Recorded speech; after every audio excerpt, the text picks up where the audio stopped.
కాబట్టి శివుడు అన్నాడు గౌతమ మహర్షితో, అరుణాచలమునందు ప్రదక్షిణము గొప్పది. అరుణాచల ప్రదేశమునకు ముందు అరుణాచల తరువాత స్టార్ట్ చేసినారని గుర్తుట్లా కోసం నువ్వు అసలు వీడు ఎప్పుడైనా అరుణాచలం వెళ్ళాడా చూస్తాడు. అరుణాచలం వెళ్ళాడు, ఆ జీవుడి స్థాయి వేరు. అరుణాచలం వెళ్ళలేదు, ఆ జీవుడి స్థాయి వేరు. ఇప్పుడు అరుణాచల ప్రవేశం చేశాడు, గిరి ప్రదక్షిణం చెయ్యాలి, ఆ గిరికి ప్రదక్షిణం చెయ్యాలి తాను. ఆ కొండకి ప్రదక్షిణం అంటే శివుడికి ప్రదక్షిణమే. ప్రదక్షిణం అన్న మాట మీరు బాగా గుర్తుపెట్టుకోవాలి. ఏ బిందువు దగ్గర మీరు బయలుదేరారో బిందువు దగ్గరికి వచ్చేయాలి. కూర్చోండి, ఉండేటట్టుగా తిరిగి రావాలి. అలా తిరిగి వస్తే దానికి ప్రదక్షిణం. ఆయన అన్నాడు, కలియుగంలో ఈ అరుణాచల పర్వతం గిరి ప్రదక్షిణలో కూర్చున్నాడు, వాళ్ళందరికీ కూడా 100 అశ్వమేధములు 100 వాజపేయములు కూర్చొని దగ్గర తిరిగాడంట. అశ్వమేధయాగం అసలు నిజానికి కలియుగంలో లేదు. వీడియో పాట పెడతాం మళ్ళీ దీనికి చాగంటి కోటేశ్వర గిరి ప్రదక్షిణ, ఎందుకంటే నిషేధింపబడింది. అశ్వమేధయాగంతో సమానమైనటువంటిది ఒకటి ఉంది, అది చేస్తే అశ్వమేధయాగ ఫలితం ఇచ్చేస్తారు. వాడు అశ్వమేధయాగం చేశాడు అని ఫలితం ఇస్తారు. ఏదది? అనాథ ప్రేత అనాథ గిరి ప్రదక్షిణలో మా వాడు ఆలోచనలు చెప్తాడు.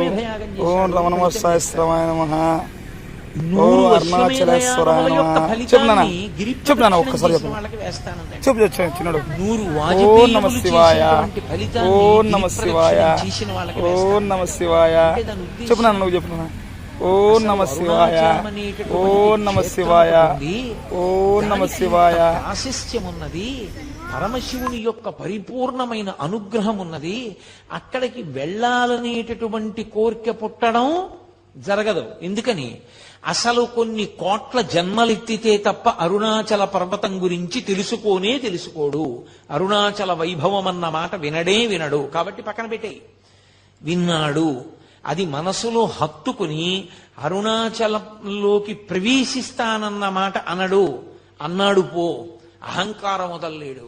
ఒక చోట ఏదో ఒకటి వెంట పెట్టుకుని నేనింత వాణ్ణని డాంబికానికి పోయాడా ఆయన లోపలికి రానివ్వడు.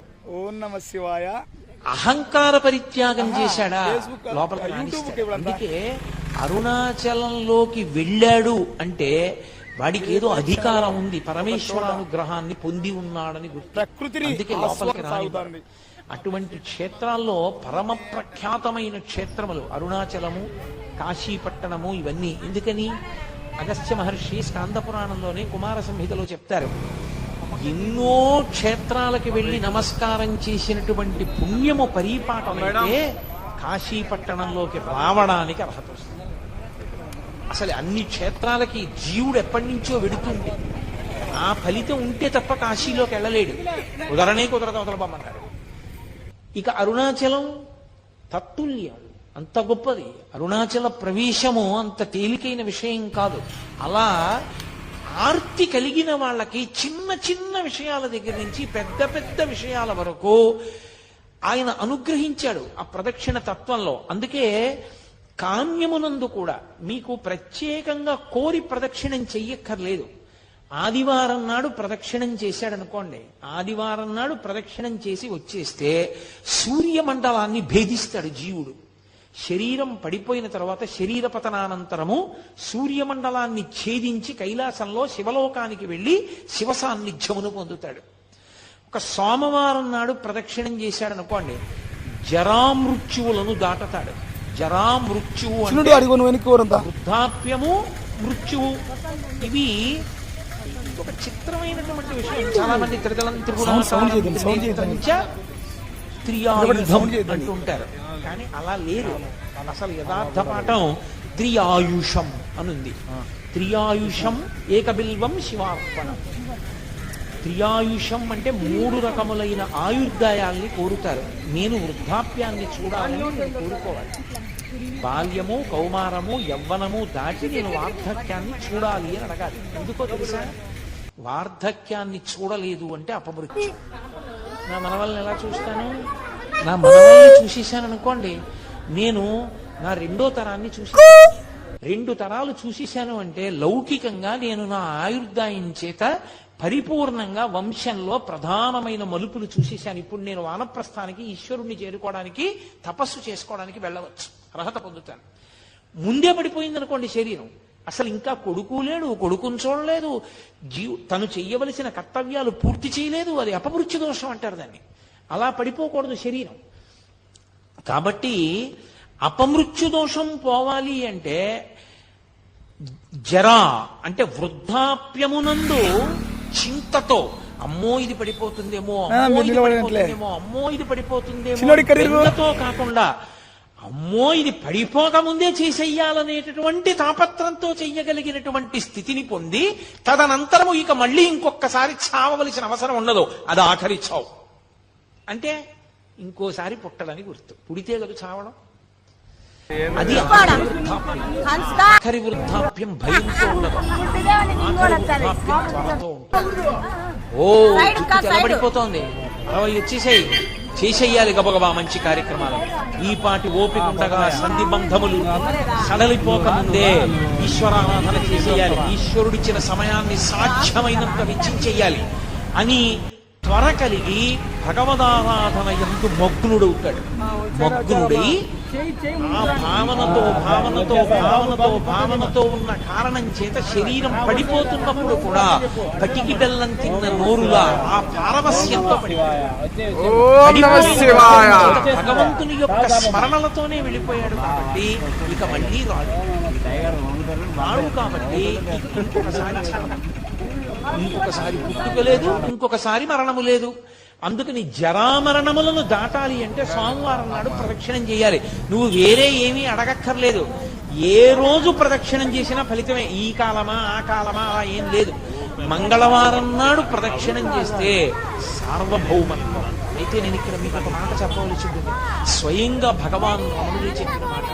అరుణాచలంలో అరుణగిరికి ప్రదక్షిణానికి మంగళవారము శ్రేష్టము, చాలా మంచిది. మంగళవారం నాడు గిరి ప్రదక్షిణం చేస్తే ఎందుకో తెలుసా?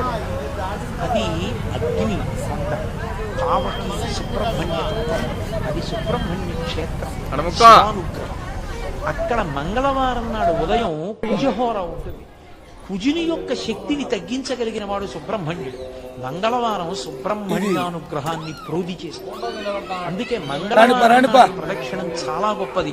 సూర్య నాగమ్మ గారు ప్రతి మంగళవారం గిరి ప్రదక్షిణానికి వెళ్ళారు. అప్పుడు మంగళవారం నాడు ప్రదక్షిణం చేసిన వాడు సార్వభౌముడవుతాడు. సార్వభౌముడవుతాడు అన్న మాటకు అర్థం చక్రవర్తి అంటే రాజ్య పరిపాలనే అనుకోక్కర్లేదు. భక్తి సార్వభౌముడు కావచ్చు, వైరాగ్య సార్వభౌముడు కావచ్చు, జ్ఞాన సార్వభౌముడు కావచ్చు. కాబట్టి మంగళవారం నాటి ప్రదక్షిణం సార్వభౌమత్వాన్ని ఇస్తుంది. బుధవారం నాడు గిరి ప్రదక్షిణం చేసినటువంటి వాడికి అపారమైనటువంటి పాండిత్యం అబ్బుతుంది. పాండిత్యం అంటే ఏవో కొన్ని పద్యాలు కొన్ని శ్లోకాలు చెప్పడం అనుకుంటున్నారేమో, కాదు. పండాహ అంటే భగవంతుని యొక్క జ్ఞానము కలుగుట. భగవద్జ్ఞానము కలగాలి అంటే తనంత తానుగా లోపల పొటమరించాలి అంటే బుధవారం నాడు ప్రదక్షిణం చెయ్యాలి. గురువారం నాడు నియమంగా అరుణాచలానికి ప్రదక్షిణం చేసిన వాడు లోకగురువు అవుతాడు. అంటే జగద్గురు స్థానాన్ని పొందుతాడు. అంతటి మహానుభావుడు అవుతాడు. అంటే బహుశః లోకం కోసం పుట్టిన కారణజన్ముడే తప్ప కర్మ అనుభవించడానికి పుట్టిన జన్మ కాదది. అటువంటి స్థితిని పొందుతాడు. శంకర భగవత్పాదులు, ఒక చంద్రశేఖరేంద్ర సరస్వతి మహాస్వామి వారు, ఒక చంద్రశేఖర భారతీ మహాస్వామి వారు, నృసింహ భారతీ మహాస్వామి వారు, వీళ్ళందరినీ జగద్గురువులు అంటారు. ఆ జగద్గురు స్థానాన్ని అలంకరిస్తాడు. అది గురువారం నాడు జరిగేటటువంటి.